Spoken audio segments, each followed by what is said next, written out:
అధ్యక్ష,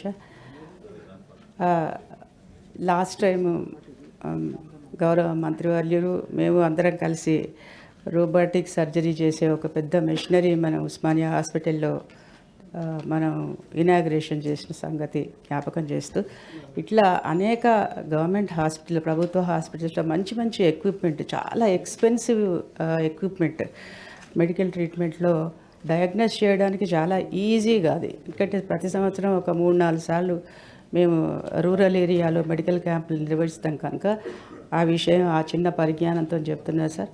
అంతేకాకుండా ఇప్పుడు అనేక చిన్న చిన్న క్లినిక్స్ కానీ ఇది బస్తీ దవాఖానాలు ఇవన్నీ దర్శించడం జరిగింది సార్.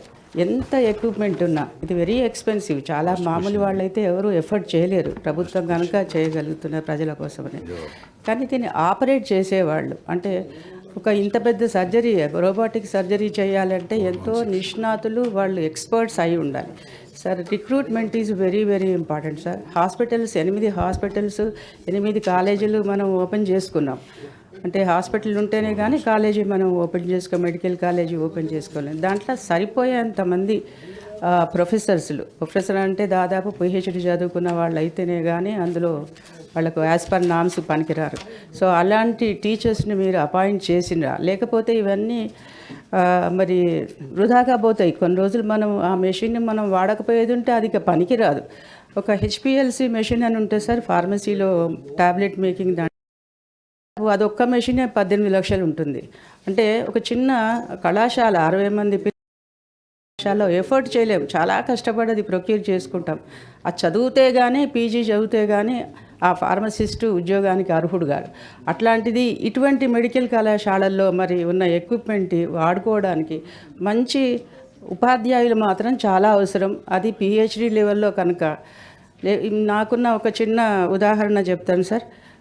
గాంధీ మెడికల్ కాలేజీలో ఒక పిహెచ్డి చేసిన రేడియాలజిస్ట్ ఉండే సార్. చాలా దాదాపు 25 ఏళ్ళ నుంచి ప్రాక్టీస్ చేసింది. చాలా బాగా మంచి డాక్టర్ అని పేరు కూడా ఉంది. డయాగ్నోస్ కూడా బాగా చేస్తారు. ఆ అమ్మాయిని ట్రాన్స్ఫర్ చేశారు, సిద్దిపేట జిల్లాకి ట్రాన్స్ఫర్ చేసినారు. అక్కడ ఈ మెషిన్ ఉంది, అసలు పిల్లలు పేషెంట్స్ లేరు. ఇక్కడేమో గాంధీ హాస్పిటల్లోనేమో లైన్ కట్టి ఉన్నారు ఈ రేడియాలజిస్టు ట్రీట్మెంట్ కోసము, ఆ ఎక్విప్మెంట్ అంతా వాడుకోవడానికి కోసం. ఇక్కడేమో పేషెంట్స్ ఉన్నారు, డాక్టర్ లేరు. అక్కడేమో పేషెంట్స్ లేరు, డాక్టర్ ఉన్నారు. ఏం చేస్తున్నారు ఇప్పుడు మీరు అంటే, ఐఎమ్ ఎంజాయింగ్ మై ట్రాన్స్ఫర్ అన్నారు. ఎవరన్నా ట్రాన్స్ఫర్ ఎంజాయ్ చేస్తారా? ఆ స్థితిలో ఉన్నారు సార్. ఇలాంటివన్నీ చూడండి సార్. ఎందుకంటే ఎక్విప్మెంట్ బాగా ఉన్నప్పుడు అది వాడకపోతే మాత్రం స్పెషల్లీ మెడికల్ ఫీల్డ్లో తొందరగా పాడైపోయే అవకాశం ఉంటుంది సార్. వాడటం ఒక్కటే అవసరం. మనం కూడా సెల్ ఫోన్లో సరిగా వాడకపోయేదంటే అన్ని ఫీచర్స్ కొని ఆ తర్వాత మర్చిపోయినట్టే ఉంటుంది మనకు కూడా. సో అట్లాగే సేమ్ థింగ్ హ్యాపెన్స్ ఇన్ ఈ మెడికల్ ఫీల్డ్లో ఉన్న స్పెషల్లీ మోస్ట్ సఫిస్టికేటెడ్ ఎక్విప్మెంట్ కనుక recruitment is very qualified teachers మాత్రం ఇక్కడ ఉండాలని మరొకసారి మీ ద్వారా మంత్రి వాళ్ళకు వినవించుకుంటున్నాను. ఆనరబుల్ మినిస్టర్ గారు. అధ్యక్ష,